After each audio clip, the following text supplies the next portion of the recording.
Hello friends, GK गुरु education पर आप सभी का स्वागत है। बीपीएससी शिक्षक भर्ती के लिए जो हमारा जीके का प्रैक्टिस है चल रहा है, आज ये भाग 2 है। आज के इस वीडियो में इन 6 विषय से 100 मिक्स एमसीक्यूज को डिस्कस करेंगे। सारे प्रश्न आपके परीक्षा की दृष्टि से उपयोगी हैं, इसलिए वीडियो को अंत तक देखिएगा। और आप सभी को वीडियो पसंद आएगा तो लाइक और शेयर जरूर करना। अब चलिए शुरू करते हैं। पहला क्वेश्चन है, सिंधु घाटी सभ्यता के किस स्थल से विशाल स्नानागार के अवशेष मिले हैं? सही उत्तर होगा मोहनजोदड़ो। बार बार एग्जाम्स में ये रिपीट होते रहता है, इसलिए इंपॉर्टेंट बनेगा, ध्यान रखिए। सिंधु घाटी सभ्यता में विशाल स्नानागार मिला मोहनजोदड़ो में। मोहनजोदड़ो कहाँ पर है? यह पाकिस्तान के सिंध प्रांत में सिंधु नदी के किनारे है। अगला क्वेश्चन, इंडिका नामक ग्रंथ की रचना किसने की थी? सही उत्तर होगा मेगास्थनीज ने। और इंडिका पुस्तक में किसका वर्णन किया गया है? पाटलिपुत्रा के प्रशासन का वर्णन किया गया है। नेक्स्ट, भारत और 10 राजाओं के बीच दशराज युद्ध किस नदी के तट पर लड़ा गया था? दशराज युद्ध ये पुरुषणी नदी के तट पर लड़ा गया था। Option C right answer. और इसमें विजेता कौन बना? सुदास। नेक्स्ट, 563 ईसा पूर्व में गौतम बुद्ध का जन्म कहाँ पर हुआ था? इनका जन्म हुआ था लुम्बिनी में। बिल्कुल बेसिक क्वेश्चन है, आप सभी को मालूम होगा। देखिए, महात्मा बुद्ध को बौद्ध धर्म का संस्थापक माना जाता है। इनका जन्म नेपाल के तराई में स्थित कपिल वस्तु के लुम्बिनी नामक एक ग्राम में हुआ था। और किस कुल में हुआ था ये भी याद रखिएगा, शाक्य क्षत्रिय कुल में हुआ था। ठीक है, शाक्य क्षत्रिय कुल। नेक्स्ट, विक्रम संवत का आरंभ कब माना जाता है? तो इसे माना जाता है 57 ईसा पूर्व को। तो option A right answer. Vikramaditya द्वारा शकों को पराजित करने के उपलक्ष्य में 57 ईसा पूर्व में विक्रम संवत चलाया गया था। तो विक्रम संवत जो है ये विक्रमादित्य के नाम से ही लिया गया है। गुप्त शासकों की शासकीय भाषा क्या थी? Sanskrit. Option C right answer. ठीक है, गुप्त वंश का संस्थापक कौन था? श्रीगुप्त था, याद रखिएगा। श्रीगुप्त ये गुप्त वंश का संस्थापक था। और इस वंश को भारतीय इतिहास का स्वर्ण युग भी कहा जाता है। ठीक है। नेक्स्ट, एलोरा का प्रसिद्ध शिव मंदिर का निर्माण किस शासक ने करवाया था? कृष्ण प्रथम ने। Option A right answer. ठीक है, तो एलोरा का प्रसिद्ध शिव मंदिर, जिसे कैलाश मंदिर भी कहा जाता है, ये महाराष्ट्र के औरंगाबाद जिले में स्थित है। जिसे राष्ट्रकूट शासक, ये कृष्ण प्रथम जो था ये राष्ट्रकूट शासक था, इसी ने बनवाया था। महमूद गजनवी ने भारत पर कितनी बार आक्रमण किया? सही उत्तर है 17 बार। ठीक है, महमूद गजनवी ने 17 बार आक्रमण किया था भारत में। 1009 ईस्वी से लेकर 1027 ईस्वी के बीच में, याद रखिए। दिल्ली सल्तनत का वास्तविक संस्थापक किसे माना जाता है? इल्तुतमिश को माना जाता है। Option C right answer. 1210 ईस्वी से लेकर 1236 ईस्वी तक ये दिल्ली के गद्दी पर रहा इल्तुतमिश। ठीक है। किस राजवंश ने दिल्ली सल्तनत में सबसे कम समय तक शासन किया था? तो ये है Khilji. Option D right answer. Khilji वंश ने सबसे कम समय तक दिल्ली सल्तनत में शासन किया था, केवल 30 साल। अकबर के समय संपूर्ण साम्राज्य कितने सूबों में विभक्त था? 15 सूबों में विभक्त था। अकबर द्वारा 1580 ईस्वी में प्रशासनिक सुविधा के लिए संपूर्ण साम्राज्य को 12 सूबों में बांट दिया गया था, और ये हो गया था टोटल 15। ठीक है। निम्नलिखित में से कौन सही सुमेलित नहीं है? यूरोपीय देश स्थापित प्रथम कारखाना। चलिए देखते हैं। पुर्तगालियों ने अपना पहला कारखाना स्थापित किया था कोचीन में, सही है। डेनिश ने, जो डेनमार्क के थे, उन्होंने ट्रैंकोबर में अपना पहला कारखाना स्थापित किया था, ये भी सही है। डच ने अपना पहला कारखाना स्थापित किया मसूलीपट्टनम में, ये भी सही है। फ्रांसीसियों ने अपना पहला कारखाना स्थापित किया था सूरत में, और यहाँ पे लिखा है कालीकट, तो ये गलत होगा, यानी option D right answer. Next, Bharat आने वाला प्रथम अंग्रेज कौन था? तो ये था जॉन मिंडल हाल, ऑप्शन सी राइट आंसर। तो ये भारत आने वाला प्रथम अंग्रेज यात्री था जो कि स्थल मार्ग से होकर आया था 1597 ईस्वी में। ठीक है, चलिए अगला क्वेश्चन, किस उत्तरकालीन मुगल शासक को लंपट मूर्ख कहा जाता था? तो ये है Jahandar Shah, option C right answer. Bengal का अंतिम नवाब कौन था? तो ये था मुबारक ud Daula, option A right answer है। यह बंगाल का अंतिम नवाब था। कब से कब तक? 1770 से लेकर 1775 तक। First war of Indian independence नामक पुस्तक की रचना किसने की थी? First war of Indian independence, इस पुस्तक के लेखक हैं वी.डी. सावरकर, विनायक दामोदर सावरकर। वेद समाज की स्थापना किसने की थी? इसकी स्थापना किए थे Shri Dharlu Naidu, option D right answer है। ठीक है, इन्होंने वेद समाज की स्थापना कब की थी इसे भी याद रखिएगा, 1864 ईस्वी में। पाइक विद्रोह किसके नेतृत्व में लड़ा गया था? तो बख्शी जगबंधु के नेतृत्व में लड़ा गया था पाइक विद्रोह। कब लड़ा गया था? 1917 से 18 में। नेक्स्ट, निम्नलिखित में से कौन सुमेलित नहीं है? चलिए देखते हैं। बंगाल गजट, इसका संपादक और संस्थापक था जेम्स ऑगस्टस हिक्की, तो ये सही है। सोम प्रकाश नामक पत्रिका का संपादक थे ईश्वरचंद्र विद्यासागर, ये भी सही है। बंगदूत के संपादक थे राजा राम मोहन राय। और क्वेश्चन पूछ रहा है कि निम्नलिखित में से कौन सा सुमेलित नहीं है? तो सही सुमेलित है, पूरा का पूरा ये सुमेलित है, तो ऑप्शन डी राइट आंसर हो जाएगा, उपर्युक्त में से कोई नहीं।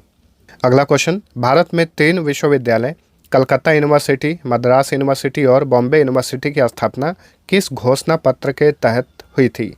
1854 के वुड डिस्पैच घोषणा पत्र के तहत। और इन तीनों यूनिवर्सिटी की स्थापना 1857 में की गई थी। एक बात और ध्यान में रखिएगा, वुड डिस्पैच के शिक्षा संबंधी घोषणा को भारतीय शिक्षा का मैग्ना कार्टा भी कहा जाता है। नेक्स्ट, भारत में न्यायिक सेवा का जनक किसे कहा जाता है? वेरी इंपॉर्टेंट क्वेश्चन है। वारेन हेस्टिंग्स को कहा जाता है भारत में न्यायिक सेवा का जनक। चलिए अगला क्वेश्चन,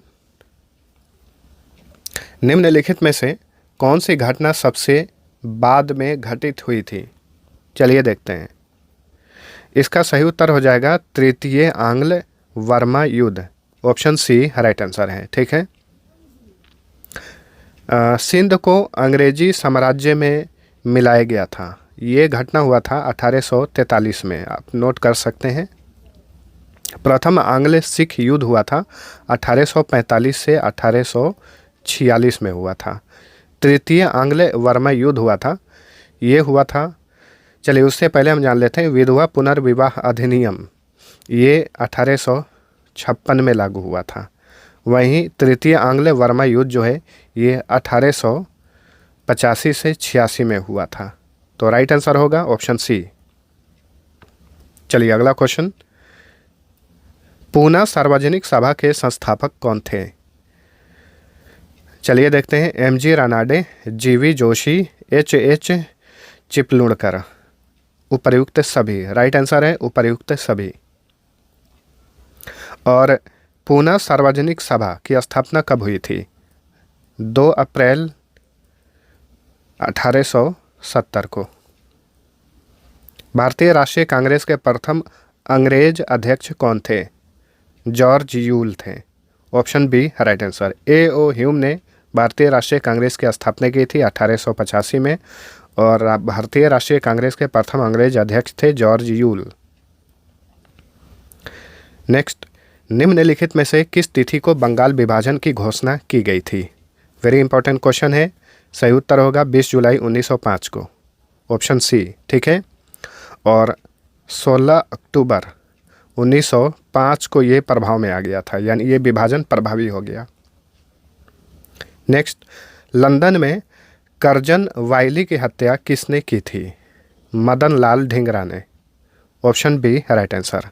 1909 ईस्वी में कर्जन वाइली की हत्या लंदन में मदन लाल ढींगरा ने गोली मारकर की थी। असहयोग आंदोलन का प्रस्ताव किसके द्वारा प्रस्तुत किया गया था? तो CR दास द्वारा। ऑप्शन सी राइट आंसर है, चित्तरंजन दास द्वारा, CR दास जिन्हें कहा जाता है। और अगर आपसे क्वेश्चन पूछे कि असहयोग आंदोलन को कांग्रेस के किस अधिवेशन में प्रस्तुत किया गया था, तो 1920 के नागपुर अधिवेशन में। गांधी जी के दांडी मार्च की तुलना नेपोलियन के पेरिस मार्च एवं मुसोलिनी के रोम मार्च से किसने की थी? सुभाष चंद्र बोस ने। Option B right answer. 1937 के चुनाव में कांग्रेस द्वारा बहुमत प्राप्त प्रांतों की संख्या कितनी थी? 5 थी। ठीक है, कौन कौन से प्रांत? मद्रास, संयुक्त प्रांत, मध्य प्रांत, बिहार और उड़ीसा। अगला क्वेश्चन, समाचार पत्रों का मुक्तिदाता किसे कहा जाता है? वेरी इंपॉर्टेंट क्वेश्चन है। तो समाचार पत्रों का मुक्तिदाता कहा जाता है चार्ल्स मैडकॉफ को। तो ऑप्शन डी सही उत्तर है। भारत छोड़ो आंदोलन जो कि 1942 में चलाया गया था के दौरान निम्न में से किसने भूमिगत रेडियो का संचालन किया था? उषा मेहता, राम मनोहर लोहिया, अरुणा आसफ अली। उपर्युक्त सभी सही है, तो ऑप्शन डी। गांधी इरविन समझौता किस वर्ष हुआ था? ये हुआ था 1931 में, तो ऑप्शन बी राइट आंसर हो जाएगा। ठीक है, तिथि के साथ याद रखिएगा, 5 मार्च 1931 को महात्मा गांधी और इरविन के बीच में समझौता किया गया था। इसे गांधी इरविन समझौता कहा जाता है।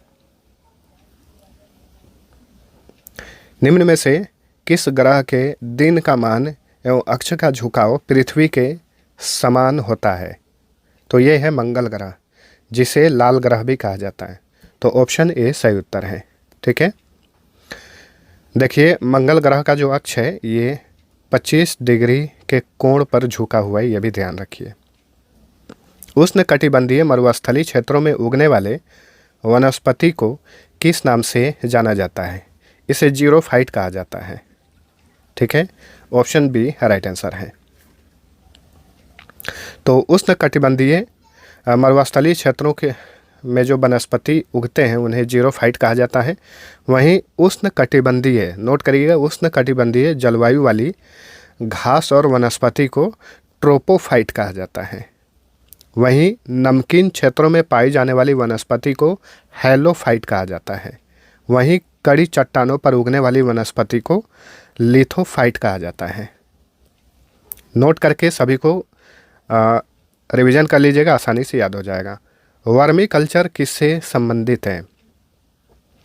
तो वर्मी कल्चर का संबंध केंचुआ पालन से है। ऑप्शन ए सही उत्तर है। पीसी कल्चर का संबंध मत्स्य पालन से होता है। सेरी कल्चर का संबंध रेशम कीट पालन से होता है। तो इस तरह का क्वेश्चन बार बार पूछा जाता है, इन सभी को याद रखना है। टिहरी बांध परियोजना किस नदी पर स्थित है? तो ये भागीरथी नदी और भिलांगना नदी के संगम पर स्थित है। ऑप्शन बी राइट आंसर है। ठीक है,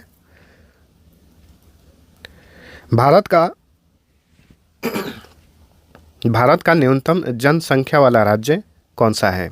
तो ये है सिक्किम। ठीक है, जनसंख्या के हिसाब से भारत का सबसे छोटा राज्य सिक्किम है। वहीं क्षेत्रफल के हिसाब से भारत का सबसे छोटा राज्य गोवा है। नेक्स्ट, निम्नलिखित में से कौन सा सही सुमेलित है? चलिए देखते हैं। वन अनुसंधान संस्थान, ये देहरादून में है, सही है। शुष्क वन अनुसंधान संस्थान, ये राजस्थान के जोधपुर में है। हिमालय वन अनुसंधान संस्थान, ये शिमला में है, यानी उपर्युक्त सभी। और शिमला में देखिए केंद्रीय आलू अनुसंधान संस्थान भी है, इसे भी याद रखिएगा। नेक्स्ट, घरेलू हिंसा से महिला संरक्षण अधिनियम निम्नलिखित में से किस वर्ष पारित किया गया था? 2005 में। ऑप्शन ए सही उत्तर है। विश्व के पहले नैनो यूरिया संयंत्र को किस राज्य में स्थापित किया गया? इसे स्थापित किया गया गुजरात में। ऑप्शन बी राइट आंसर है। प्रधानमंत्री नरेंद्र मोदी ने मई 2022 में, कब? मई 2022 में गुजरात में नैनो तरल यूरिया संयंत्र का उद्घाटन किया था और इस तरीके से ये विश्व का पहला नैनो यूरिया संयंत्र था। BBC Indian sports women of the year 2022 पुरस्कार किसने जीता? मीराबाई चानू ने। Option C right answer. ये भारतीय भारोत्तोलक हैं, मीराबाई चानू। राष्ट्रपति द्रौपदी मुर्मू द्वारा 7वें अंतर्राष्ट्रीय धर्म सम्मेलन का उद्घाटन कहाँ पर किया गया? तो देखिए, 7वें अंतर्राष्ट्रीय धर्म सम्मेलन का आयोजन मध्य प्रदेश की कैपिटल भोपाल में किया गया था। अगला क्वेश्चन, हाल ही में भारत के किस राज्य या केंद्र शासित प्रदेश में लिथियम के भंडार मिले हैं? जम्मू कश्मीर में। ठीक है, भारत का सबसे बड़ा लिथियम का भंडार मिला है और यह भारत का पहला लिथियम भंडार कहा जा रहा है जो कि जम्मू कश्मीर में पाया गया है। और ऐसे माना जा रहा है कि 5.9 मिलियन टन लिथियम भंडार मिला है जम्मू कश्मीर में। नेक्स्ट, बजट 2023-24 में केंद्र सरकार ने कितने रुपए के खर्च का लक्ष्य रखा है? 45.03 लाख करोड़। तो ऑप्शन ए सही उत्तर है। हाल ही में हुए राज्यपाल के नियुक्तियों के संबंध में कौन सा सही सुमेलित है? चलिए देखते हैं।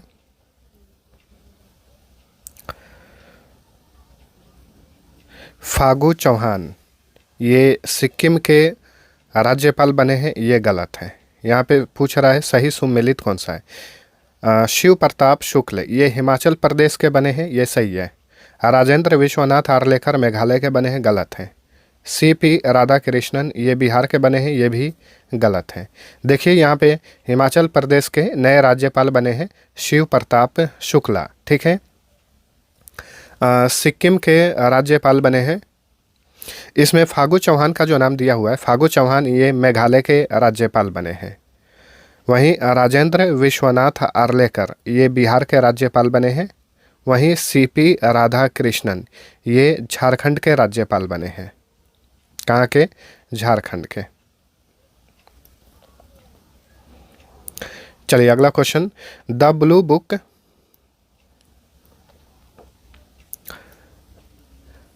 बुक ए राइटर्स जनरल पुस्तक किनके द्वारा लिखी गई है?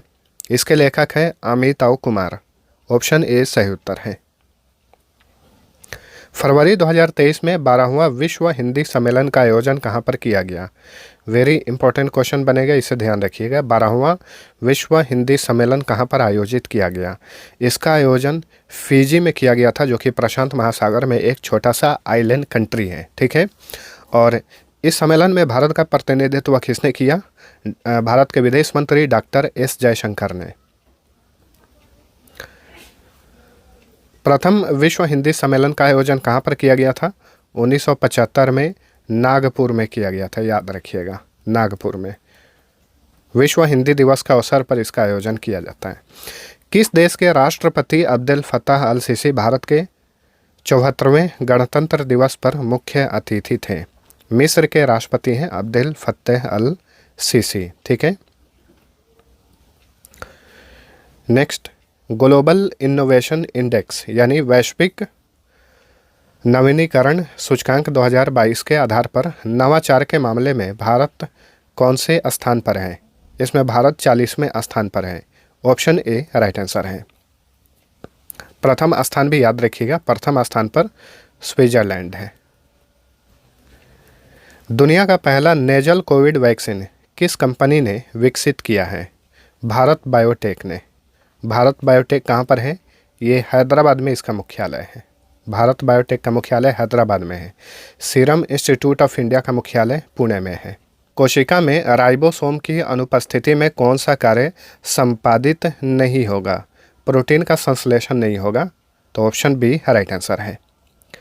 ऐसे रोग जो बहुत समय तक बने रहते हैं, उन रोगों को क्या कहा जाता है? इन्हें चिरकालिक कहा जाता है। तो ऑप्शन सी राइट आंसर है। ठीक है, चिरकालिक रोग जो होते हैं ये सामान्यतः पूर्ण रूप से ठीक नहीं होते। इनके लक्षणों को दवाओं के द्वारा नियंत्रित किया जा सकता है। और चिरकालिक रोग के उदाहरण कौन से हैं? जैसे कि दमा हो गया, गठिया हो गया, मधुमेह इत्यादि। ठीक है। नेक्स्ट, इनमें से कौन प्रकाश संश्लेषी अंगक है? तो ये है हरित लवक। Option C right answer. Next, निम्न में से सामान्यतः किसका उपयोग पादप कोशिका द्वारा ऊर्जा उत्पादन के लिए किया जाता है? कार्बोहाइड्रेट। ठीक है, तो ऑप्शन ए सही उत्तर है। फ्लोएम से खाद्य पदार्थों का परिवहन पौधों में किस दिशा में होता है? फ्लोएम। एक होता है जाइलम, पौधों में जल का परिवहन कौन करता है? जाइलम करता है। और खाद्य पदार्थों का परिवहन कौन करता है? फ्लोएम। और किस दिशा में करता है ये याद रखिएगा, ऊपर से नीचे दोनों ओर। ठीक है, ऑप्शन सी सही उत्तर है। पादप अपशिष्ट संचित रहते हैं, तो ये पादप अपशिष्ट कहाँ पर संचित रहते हैं? पत्तियों में, सही उत्तर है। छाल में, ये भी सही है। कोशिकीय रिक्तिकाओं में, ये भी सही है। यानी ऑप्शन डी उपर्युक्त सभी।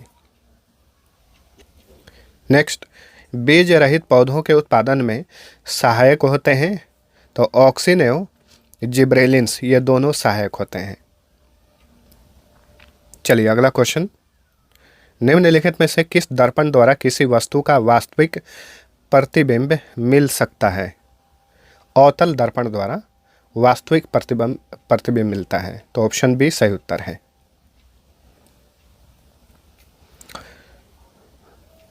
चलिए अगला क्वेश्चन, सामान्य नेत्र अधिकतम कितनी दूरी तक की वस्तुओं को साफ साफ देख सकते हैं? 25 सेंटीमीटर होगा। Option B right answer. ठीक है, यहाँ पे समान नेत्र का बात चल रहा है। समान नेत्र अधिकतम 25 सेंटीमीटर दूरी तक की वस्तुओं को साफ साफ देख सकते हैं। नेत्र में उत्तल लेंस होता है। कौन सा लेंस होता है? उत्तल लेंस होता है। विद्युत धारा उत्पन्न करने की युक्ति को क्या कहते हैं? इसे जनित्र कहा जाता है। ऑप्शन ए सही उत्तर है। विस्थापन की दर को क्या कहा जाता है? वेग। ऑप्शन सी सही उत्तर है। तो निश्चित दिशा में किसी वस्तु द्वारा तय की गई दूरी को उसका विस्थापन कहा जाता है। और विस्थापन की दर को क्या कहा जाता है? वेग कहा जाता है। चलिए अगला क्वेश्चन, दो कणों के बीच गुरुत्वाकर्षण बल होता है, उनके बीच की दूरी के क्या समानुपाती? वर्ग के व्युत्क्रमानुपाती, वर्ग के समानुपाती या व्युत्क्रमानुपाती? तो इसका सही उत्तर होगा वर्ग के व्युत्क्रमानुपाती। वर्ग के व्युत्क्रमानुपाती। Option B right answer. Next, निम्नलिखित में से लौंड का उदाहरण कौन सा है? चलिए देखते हैं। तो ये है NaCl, सोडियम क्लोराइड। ये लौंड का उदाहरण है। सोडियम क्लोराइड को सामान्य भाषा में नमक कहा जाता है। Mg+2 में इलेक्ट्रॉन की संख्या क्या होगी? इसमें इलेक्ट्रॉन की संख्या होगी 10। ऑप्शन ए राइट आंसर है। ठीक है, मैग्नीशियम की परमाणु संख्या 12 है। मैग्नीशियम में इलेक्ट्रॉन की संख्या भी 12 है। ठीक है, और मैग्नीशियम +2 में अर्थात यहाँ 2 इलेक्ट्रॉन का त्याग हुआ है, इसलिए मैग्नीशियम +2 में इलेक्ट्रॉन की संख्या 10 हो जाएगी। ठीक है, द्विबंध वाले रासायनिक बंधन से बंधे परमाणुओं के मध्य कितने इलेक्ट्रॉनों का साझा होता है? 4। Option B right answer. ठीक है, द्रवीभूत पेट्रोलियम गैस का अवयव कौन सा है? ब्यूटेन, प्रोपेन, एथेन, सभी। ठीक है, ऑप्शन डी राइट आंसर है। द्रवीभूत यानी लिक्विड पेट्रोलियम गैस का जो अवयव होता है, प्रोपेन, ब्यूटेन, एथेन, ये तीनों होता है। और फार्मूला भी याद रखिएगा, ब्यूटेन का फार्मूला क्या होता है? C4H10। ठीक है, वहीं प्रोपेन का फार्मूला भी याद रखिएगा, प्रोपेन का फार्मूला होता है C3H8। वहीं एथेन का फार्मूला होता है, एथेन इसका फार्मूला होता है C2H6। इन सभी को याद रखिएगा। एलपीजी गैस में गंध के लिए इथाइल मरकैप्टन मिलाया जाता है। एलपीजी जो होता है उसमें खुद का गंध नहीं होता है, गंध के लिए इथाइल मरकैप्टन मिलाया जाता है, इसे भी याद रखिएगा। Ethyl mercaptan. चलिए अगला क्वेश्चन, एक सहसंयोजी यौगिक का नाम बताएं जिसका उपयोग हम दैनिक जीवन में करते हैं। तो ये है जल यानी H2O, ऑप्शन ए। एल्डिहाइड श्रेणी के यौगिकों में निम्नलिखित में से कौन सा क्रियाशील समूह विद्यमान होता है? तो ये है -CHO, ऑप्शन सी सही उत्तर है। नेक्स्ट, हमारे संविधान में नीति निर्देशक सिद्धांत क्या है? तो ये कानूनी अदालतों द्वारा अपरिवर्तनीय है, तो ऑप्शन डी राइट आंसर। चलिए अगला क्वेश्चन, किस संविधान संशोधन के तहत राष्ट्रपति के निर्वाचक मंडल में केंद्र शासित प्रदेश दिल्ली तथा पुडुचेरी के निर्वाचित सदस्यों को भी शामिल किया गया था? तो 70वें संविधान संशोधन के तहत। चलिए अगला क्वेश्चन, सरकार की मंत्रिमंडल प्रणाली की सबसे महत्वपूर्ण विशेषता क्या है? सामूहिक उत्तरदायित्व इसकी महत्वपूर्ण विशेषता है। नेक्स्ट, केंद्रीय सरकार का उच्चतम सिविल अधिकारी कौन सा होता है? तो ये होता है मंत्रिमंडल सचिव, ऑप्शन बी राइट आंसर। कौन सा स्थानीय सरकार का मामला नहीं है? कानून और व्यवस्था जो है ये स्थानीय सरकार का मामला नहीं होता है। विधायकों तथा सांसदों द्वारा ली जाने वाली शपथ या प्रतिज्ञा का प्रारूप किस अनुसूची में वर्णित है? तीसरी अनुसूची में है। राष्ट्रीय स्मारकों, स्थानों तथा वस्तुओं का संरक्षण किस अनुच्छेद में वर्णित है? अनुच्छेद 49 में, आर्टिकल 49 में। और भाग कौन सा? भाग 4। भारतीय संविधान के किस अनुच्छेद में अनुसूचित जातियों और अनुसूचित जनजातियों के लिए संरक्षण का प्रावधान किया गया है? वेरी इंपॉर्टेंट क्वेश्चन है। अनुच्छेद 335 में। नेक्स्ट, आर्थिक आयोजन का अनिवार्य अभिलक्षण क्या है? समाजवादी अर्थव्यवस्था का, ठीक है। आर्थिक आयोजन जो है ये समाजवादी अर्थव्यवस्था का एक अनिवार्य अभिलक्षण है। निम्नलिखित में से भारतीय अर्थव्यवस्था के तृतीयक क्षेत्र के अंतर्गत क्या आता है? तृतीयक क्षेत्र में वस्तुओं का परिवहन आता है, तो ऑप्शन बी राइट आंसर है, ठीक है। चलिए अगला क्वेश्चन,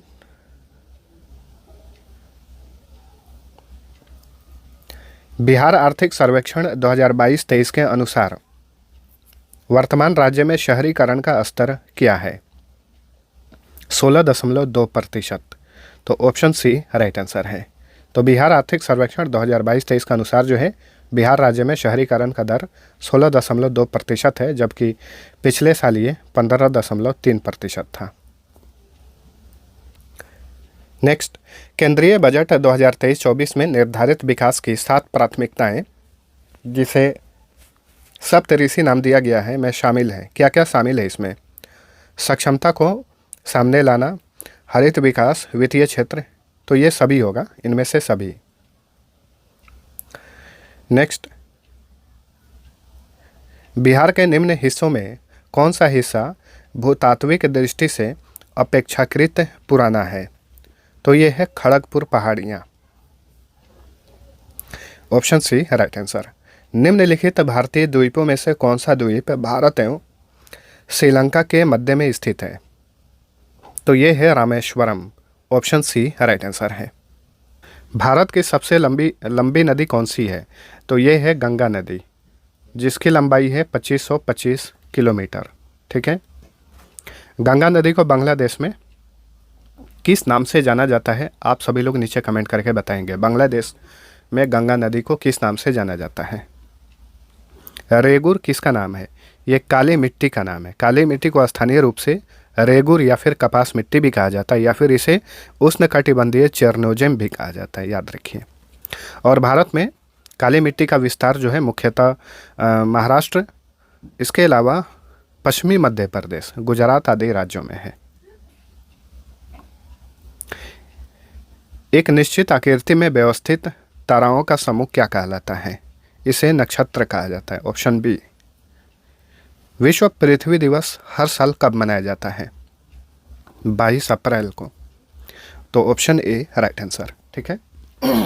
22 अप्रैल को हर साल विश्व पृथ्वी दिवस मनाया जाता है। नेक्स्ट, यदि दो स्थानों की स्थिति में 90 डिग्री देशांतर का अंतर है, तब दोनों स्थानों के बीच समय का अंतर क्या होगा? 90 डिग्री देशांतर का अगर अंतर है तो 6 घंटे का अंतर होगा। ऑप्शन बी राइट आंसर, ठीक है। देखिए, सामान्यतः 1 डिग्री देशांतर का अंतर 4 मिनट होता है, इस हिसाब से आप पता कर पाएंगे, ठीक है। 90 डिग्री का 9 चक्का 36 यानी 360 मिनट, और 360 मिनट कितना होगा? ये होगा 6 घंटा। Option B.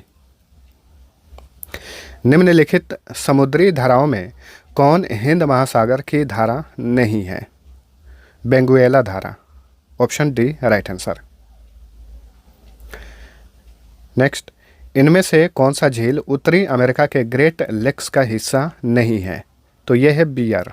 ऑप्शन ए सही उत्तर है। नेक्स्ट, जैव विविधता का सबसे महत्वपूर्ण पहलू कौन सा है? तो पारिस्थितिक तंत्र का निर्वहन इसका ये महत्वपूर्ण पहलू है।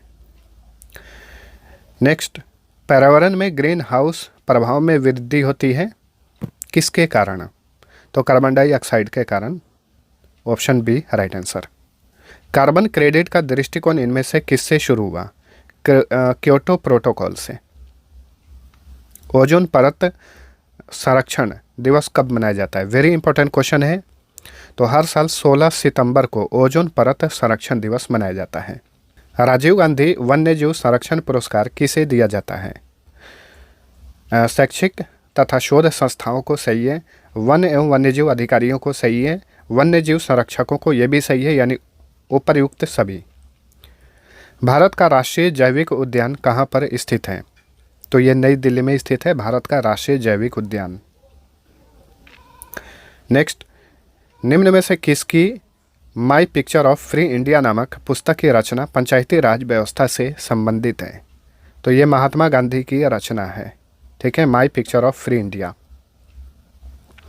बिहार विधानसभा में सीटों की कुल संख्या कितनी है? 243। Option C right answer. Next, निम्न में से कौन पर्यावरण संतुलन के संरक्षण से संबंधित है?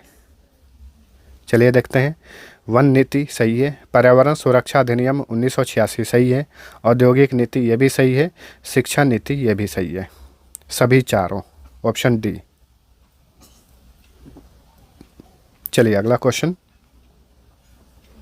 निम्नलिखित में से कौन कृत्रिम पारिस्थितिक तंत्र है? कृत्रिम पारिस्थितिक तंत्र कौन सा है? तो यह है धान का खेत। पारिस्थितिकी अस्थायी मितव्ययिता है, ये किस आंदोलन का नारा है? पारिस्थितिकी अस्थायी मितव्ययिता है, ये किस आंदोलन का नारा है? चिपको आंदोलन का नारा है ये। Option C right answer. पर्यावरण से रिलेटेड ये क्वेश्चन है, याद रखिए। तो फ्रेंड्स, ये था बीपीएससी शिक्षक भर्ती प्रैक्टिस सेट 2। आप सभी को वीडियो पसंद आया है तो लाइक और शेयर जरूर करना, और जो लोग नए हैं चैनल पे, चैनल को सब्सक्राइब कर लीजिए ताकि प्रत्येक वीडियो का नोटिफिकेशन आपको सबसे पहले मिल सके। चलिए मिलते हैं अगले वीडियो में, तब तक के लिए टेक केयर।